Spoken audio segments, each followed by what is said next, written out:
Thank you so much. All right. Well, we will start with the 2-minute opening from Mr. Banks. Good evening. First of all, thank you all for hosting this, and thank you to you for taking time out of your schedule to be here. It really is a commitment to come out and hear what we have to say, because the leadership of this city is of the utmost importance. My name is James Banks, and I am running for City Council District B. I'm ballot number 64. My history is that I'm a lifelong New Orleanian. I am 57 years old, married, father of 2, grandfather of 1, and I will have a second one in about 3 weeks, which will have a grandson. I am educated in the public schools here in New Orleans. I am the director of the Broadway City School of Commerce, which is right down the street. I have experience being in city government. I was the chief of staff of 2 city council presidents. I am holistically committed to being the representative of the most diverse district in the city. District B has some of the richest neighborhoods and some of the poorest, and the councilman has to understand both sides of that. I have that ability. I've been endorsed by the governor, the congressman, and 4 of the 5 newspapers here in New Orleans, and that's all done for a reason. And it's done for a reason because those people know the work that I've been doing. I've been working in this community my entire adult life, trying to help people improve their quality of life. And this will be an extension of what I'm already doing. I'm asking you for your help. I'm asking you for your prayers. I'm asking you for your vote. Please vote James Banks number 64, City Council District B. Thank you. Thank you, Mr. Bloom. Thank you so much. I'm Seth Bloom. I really appreciate the Power Coalition and everyone coming out tonight. This new beautiful facility here, and I'm excited that we're in District B. I think this area represents all the great economic development that can happen and the revitalization in District B. So I'll tell you a little bit about myself. In 2003, I graduated from law school from Loyola University, and coming out of law school, I didn't have a job. I didn't know what I was going to do. I thought, what am I going to be, a big corporate lawyer or something? And that didn't really feel right to me. So I ended up working and apprenticing under someone the old-fashioned way, and I became a criminal defense lawyer, because that's where my heart was at. My heart was about fairness. My heart was about working hard and making sure people are treated fairly from all walks of life. So it's really been a big part of my life, practicing law. In 2008, after finishing up with Hurricane Katrina, coming back from Hurricane Katrina, where I had no law practice, the city was devastated. There was no one needed lawyers, so I literally went up and got these yard signs that we're putting out all over the city right now, and I put Bloom Legal open for business. And that's how I started my law practice, working with one other person. I wasn't working in a fancy tower, working for Exxon, working for some oil company. It was actually coming back helping people that needed help after Hurricane Katrina, getting money from their insurance company. People that are now in Houston and in Atlanta that had warrants that couldn't function, couldn't get jobs. What happens if you were in Atlanta and you had a warrant? Well, you had to have a lawyer fix it here in New Orleans, and that's what I did.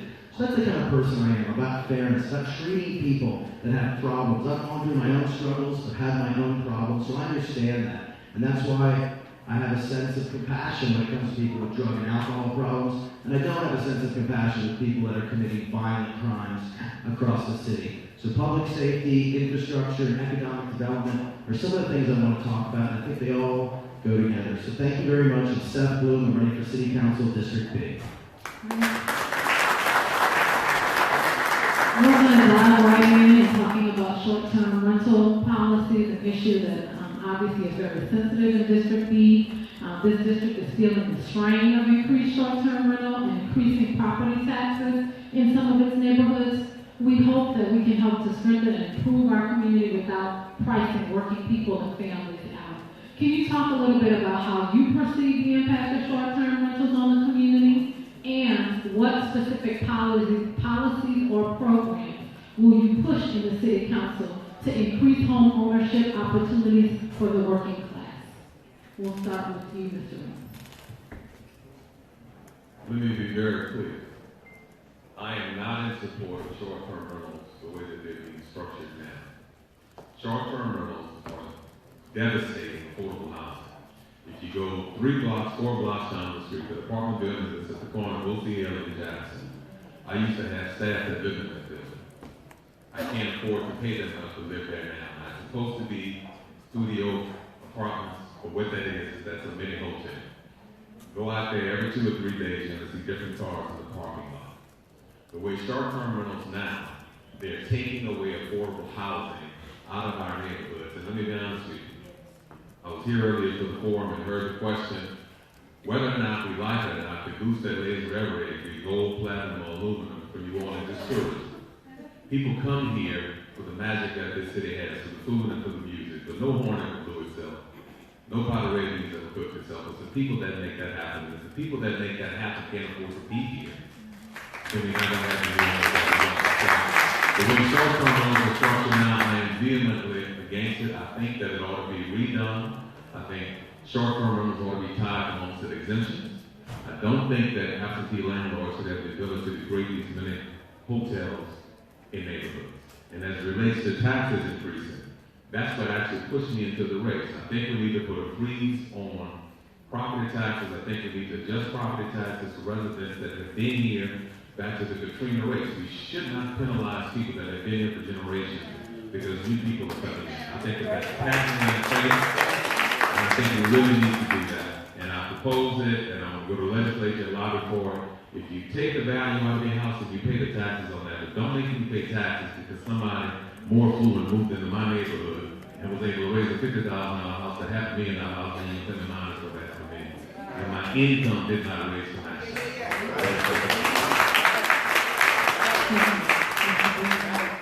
Thank you. Short-term rentals are a very complicated issue, and I don't like short-term rentals. I've said this in a number of forums. I think the only people that like short-term rentals are the ones that own them and are profiting from them. But you know what I think we can do with short-term rentals? This is an issue that we can use to unify people because it strikes different chords in different neighborhoods. I can tell you what, in the Lower Garden District where there's a lot of wealthy homes, do you think those people are happy that someone's renting out a huge 5,000 square foot home and 50 people from a fraternity are there? Absolutely not. Those people don't want Airbnbs. And in other areas of town where people are buying up smaller houses and gentrifying the neighborhood and creating basically small hotels, those people don't want them either. So this is an area where we can unify. This isn't a black and white issue. It's not even a socioeconomic issue. We should unify and come together and improve the current provisions and laws we have on the books right now. I'm serious about this. I believe that with all my heart, short-term rentals erodes the authenticity of our neighborhoods. I don't believe in raising taxes on a lot of things, but permitting, taxing, and regulating short-term rentals, I believe, is so important. And keep an eye on it. There's lots of facets of it. I'm not necessarily, and some people agree with me, some people disagree, I'm not convinced yet to tie the homestead exemption directly to having a permit. But I'm malleable, I'll listen, but I'm definitely no fan of short-term rentals. And I think it affects everyone in all sorts of neighborhoods. And we know who the bad actors are. I have friends that are bad actors. You know, they came to school here, they moved back to wherever they're from, they bought 10 houses in the Treme and rented them out with a group from New York. That's wrong. And that's ruining the authenticity and the uniqueness of our neighborhood. So I'm definitely against that. There's software out there that can scrub Airbnb to make sure that people aren't over-exceeding the 90-day limit. So we've got to regulate these, we've got to keep a close eye on them. I think the technology is here, so we can't completely abolish them. We've got to regulate them. Thank you. Both of you talked significantly about the short-term rentals. I want to give you about 30 additional seconds to speak to the issue of increasing home ownership opportunities for the working class in the district and to give specific policies or programs in mind to accomplish that. New Orleans has a wealth of blighted properties that are tied up in a quandary of stupidity. We need to untie the regulations that keep all these blighted houses out of commerce. Right now, if we unlatch them and use CDBG money as a backstop to provide renovation loans to create affordable housing, I think we would fix two problems quickly. We would take those houses away from limbo because right now they aren't doing anything because they're not on the tax rolls and just collecting dust and creating blight. And we could create affordable housing at the same time. To me, that is a simple fix that is already there that we don't have to go reinvent the wheel to do. And that was one of the first things I would try to do as the city council. Thank you. Ms. Bloom. The thing about home ownership that a lot of people don't understand, it's the key to wealth building. Most people don't have retirement. Most people, especially Americans, are not very good at savings. So bringing people to home ownership is one of the first steps to the middle class. I will support community banks, government programs. I will advocate in Baton Rouge, and I will advocate with our congressman in Washington to bring down as many programs as possible to get people into home ownership. Home ownership is the key to the middle class. We have to solve our affordable housing program. It is true that right now, certain neighborhoods are pushing our workforce further and further out of the city. We've got to stop that trend. We've got to get people in their homes and help them out. Thank you. Okay. We're going to move right to our second question, which is really about increasing middle-income jobs for current low-wage workers. If you were here, we've talked a fair amount about this with the mayoral candidates and the other council candidates.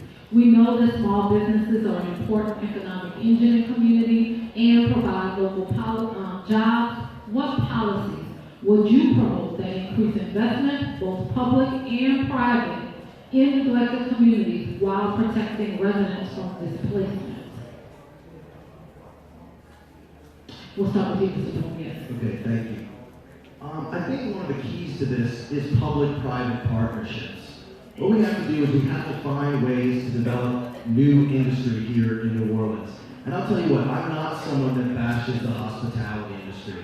I've worked with the hospitality industry, and I've talked to people in the hospitality industry, especially the hotel industry, and they couldn't find a job that paid less than $10.50 an hour, which isn't great. But so we can't just always talk about, marginalizing the hospitality industry, because there's no other industry in the city that would like new industry than the hospitality industry. If our biotech industry explodes, if our digital industry explodes, that will create more business tourism, which we don't have right now. In every other major city with businesses, Monday through Thursday is the most expensive nights to stay at a hotel. In this city, it's the weekend.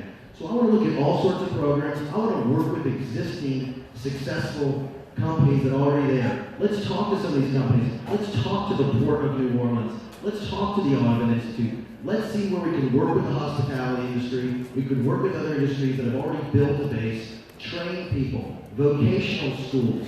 Let's have paid internships and community development where people, so those are the kind of policies that I would want to go over. Let's take established businesses and let's make them take children, students that are interested in those certain fields, let's integrate them and let's build them up through that program, and that will help sustain middle-class jobs in this city. Thank you.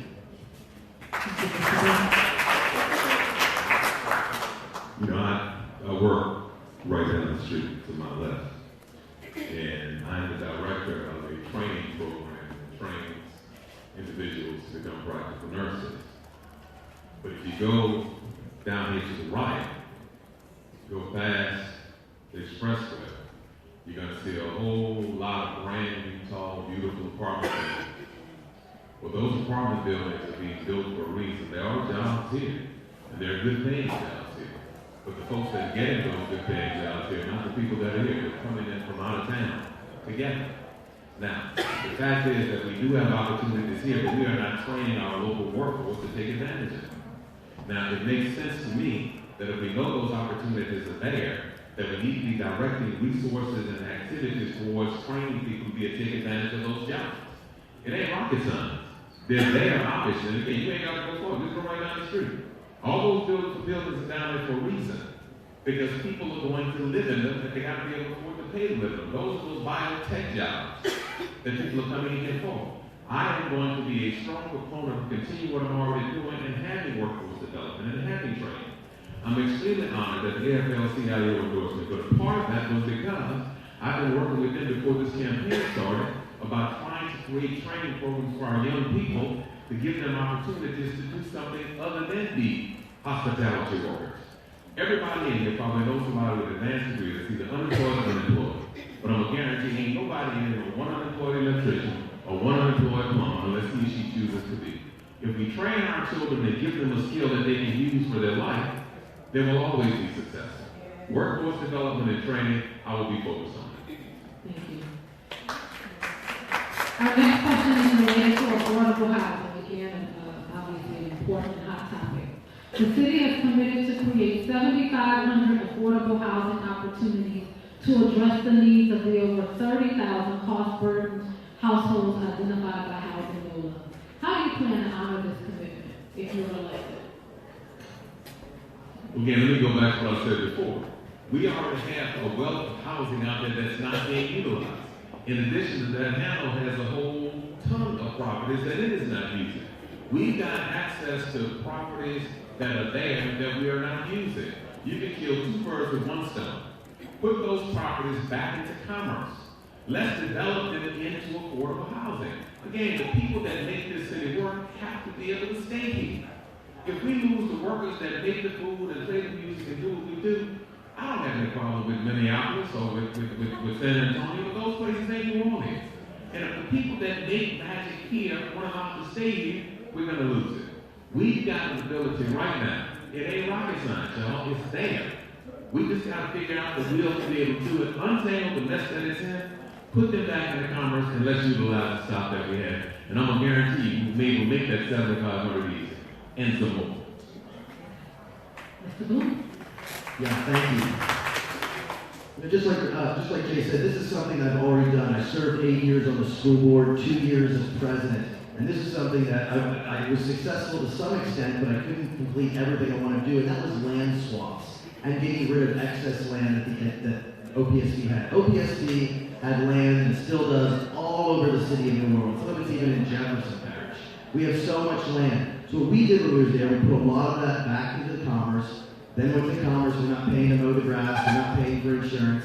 And then what we can do is we can talk to Hano. Where does Hano need affordable housing? Let's do land swaps with these different groups. Those are the opportunities. And especially with some of these blighted properties and these public properties, we can't just let nonprofits on them. We have to find people that actually build houses and are successful at building houses and put people to work. So we can build affordable housing, and at the same time, we can provide jobs for people in New Orleans.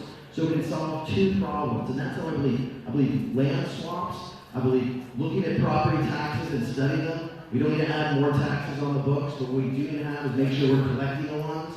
We've got to look at the homestead exemption. We have to look at everything. We have to cooperate and communicate and coordinate among all the different agencies. Hano and the school board are not the only two governmental entities in New Orleans that have land. So before we go out and try to do all sorts of crazy things and super confusing things, we have the resources right here in New Orleans that can both provide for housing and provide for jobs. Thanks. Thank you. All right, the final question before we open for possible questions from the audience is related to youth engagement. As you know, this district has historically been a place where there have been a lot of athletic programming. It has transformed lives. And while investment has increased indoor facilities over the past few administrations, athletic programs and individual parks has drastically decreased at the same time. What strategies do you support that will increase youth participation in playgrounds in the district? Well, I'm a huge sports fan, and I believe on the school board, one of the first things I did was when I would look at a school and they would say, well, we don't have band, we don't have an athletic program, you know, I would lose it. I said, how can that happen? We have to be able to stimulate kids, both in school and after school programs. So I believe we need to revitalize more. If we didn't have to spend 60+% of our budget on public safety, we could put a lot more money in the playgrounds. I tell a story. I was canvassing in Central City back in August, and it was about 102 degrees here in New Orleans. And I see a beautiful pool out in the playground out there, and it wasn't being utilized. But it was a Saturday afternoon, kids are running around. So what we have to do is we have to organize. We have to use volunteers from the community to stimulate the students. Community activities. These can be leveraged both for athletic forums in addition to academics. So the kids go out there and they play sports, and they come in and get tutored. These are the kind of things we need to look at. This isn't reinventing the wheel. NORD was once a program that was a model for the entire country. We've got to find more resources. And then when we build them, we actually have to staff them. We actually have to use them. And I've talked to people about that pool I saw. Well, they didn't have a lifeguard that day. They didn't have a staff that day. So we have to have a coordinated plan to put these things that we build to use. And there's money in the budget for projects that haven't even been built yet. So I want to scrub that budget. I was talking to someone the other day and told me there was a $3 million project that the Hornets had developed for something in New Orleans East. And I want to study where that $3 million went to build that basketball facility. And that's the kind of thing that I think we should be looking at in New Orleans. I grew up a huge sports fan. Everyone in my family played college sports with me, except me because I wasn't that good. But that joke didn't go really well. But I'm really serious about this. I think academics, athletics go hand in hand, and I think it's very important. I'll do everything I can to find money in the budget to support that.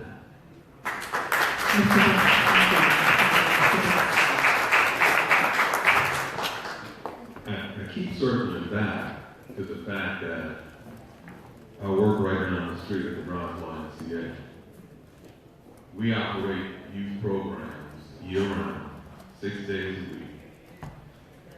If you don't give children something constructive to do, they are likely to find something destructive to do.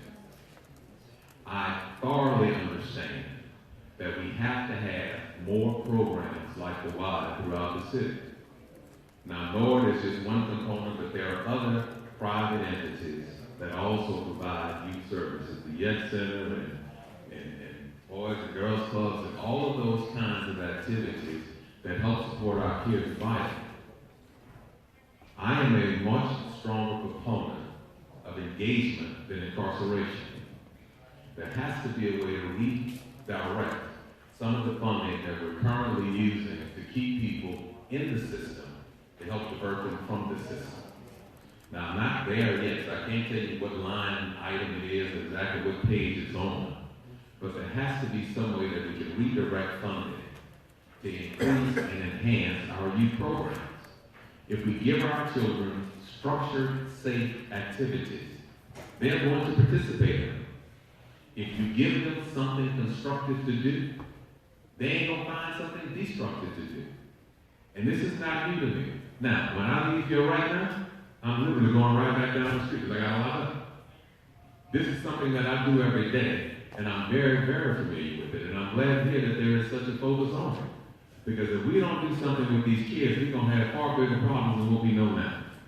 And I'm glad to hear that others are thinking the same way. In the spirit of where we are in time, we're going to move to closing remarks. We'll start with you, Mr. Bloom, and we'll just ask you to articulate what can we expect in the future of District B. I'll emphasize that we asked you about short-term housing, access to home ownership among working families, increasing middle-income jobs in the district, and providing meaningful youth engagement through athletic programming. So if you can provide your vision for the future, if you're elected, in your closing 2-minute remarks, please. Thank you so much, and I appreciate Power Coalition and everyone else for coming out tonight. You know, I stress a lot fairness, and that's what I'm going to be. I'm not going to be beholden to any sort of group. I'm going to be completely independent from everything. I'm going to look at everything. I have a legal approach because I'm a lawyer, so I guess I'm going to look at it like a judge. I'm going to say, these are constituents on one side, these are constituents on another side. I'm probably not going to make both sides happy, but hopefully I'm someone that's going to work as hard as I can for compromise. I'm always going to be fair. No one's going to bat 1,000 with me, but if we can bat a 700, 800, or 900, that's pretty good. And I'm going to work as hard as I can. I really believe we have to go into every neighborhood and talk to these people and find out what they want, especially in District B. District B is so unique. I mean, can you think about the differences between what the Central Business District needs versus what Broadmoor needs, where we have Broadmoor Mid-City with major global flooding issues versus Central City and Uptown, which has a lot of flooding too, but it's a different situation. So I will work hard as I can. I'd like to set up a lot of meetings that are going to happen in District B. I want to work with some of the major problems like crime, like infrastructure, and certainly housing and Airbnbs, and all these things are going to come up, and I will be as fair as I can to work as hard as I can to solve some of these problems. New Orleans has a lot of problems that have been going on for a long, long time, but I don't really want to accentuate the negatives. I want to talk about the positives for a second. New Orleans is an amazing, amazing city that sells itself with unique neighborhoods, and great people. So the only thing I want to do is enhance it. And I promise you, if we shore up public safety, if we shore up infrastructure, appropriate development will come, and New Orleans can once again be the jewel of the South and not passed by Atlanta and Houston. We've got to get an African-American middle class that Atlanta has and Houston has back in New Orleans. We can't let our children keep going those other cities. So I'll work hard, my door will always be open, and thank you so much for having me out tonight. Thank you, Mr. Chancellor.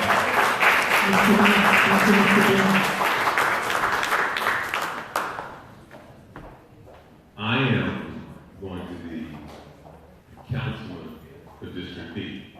I am not going to be the Uptown councilman. I'm not going to be the Earthtown councilman. I'm not going to be the Garden District councilman. I am going to be the councilman of District B. Now, District B is the most diverse district in this city. Black, white, young, old, Muslim, Jewish, any kind of category that you want to come up with is represented here. I am holistically committed to being the councilman for everyone. Now, it's interesting to hear folks talk about being independent. Well, I'm going to tell you, I am going to be very dependent and beholden to the voters that put me there. Please know that I do not have a lot of money. I wish I was able to raise the funds that Seth had. I don't have that. What I have is a lifelong commitment of working in this community, a demonstrated success rate, and a compassionate commitment to make sure that everybody here in New Orleans, those new residents who just got here, and those residents who have been here for generations, have the ability to stay here and enjoy this magic that we have in New Orleans. I am asking you all to please vote for me, please pray for me, and get all your friends to come. Again, you will not see 500 mailers coming to me because we don't have that kind of money. What you do see is someone who's holistically committed to making sure that every voice in this district is heard. I will be open and accessible. When you call me, I'm going to answer. I will not be hard to find. Matter of fact, I'm going to still be right down the street 6 days a week so you'll be able to get to me. I'm asking you for your help and your vote on J.H. Banks, number 64, District B City Council. Thank you. Thank you, candidates, for coming out tonight. I'm going to bring up Mr. Derek Bloomfield to bring my closing remarks. And hopefully you guys can hang around just a little bit in case folks want to ask you some questions at the end if we didn't get to open questions for you.